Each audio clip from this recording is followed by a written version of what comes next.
लियाकत जतोई ने भी पाकिस्तान तहरीक इंसाफ छोड़ने का ऐलान कर दिया। तफसीलात के मुताबिक लियाकत जतोई का कहना है कि वो इलेक्शन में PTI के टिकट पर हिस्सा नहीं लेंगे। पीर पगारा और अरबाब गुलाम रहीम से रब्ता में हूँ। अरबाब गुलाम रहीम में देरीना ताल्लुकात हैं। दूसरी जानिब साबिक रुकन सिंध असम्बली मुजफ्फर अली शुजरा ने नून लीग में शमूलियत का ऐलान कर दिया।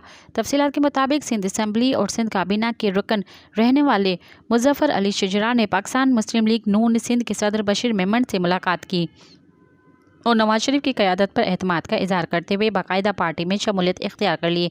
इस मौके पर बशीर मेमन ने कहा कि मुजफ्फर अली शुजरा की पार्टी में शमूलियत कराची में ताज़ा हवा का झोंका है। मज़ीद ख़बरन ऐं तफ़सीलात लाइ विज़िट कयो असांजी वेबसाइट www.awamiNewsHD.com ऐं ॾिसंदा रहो अवामी न्यूज़ HD।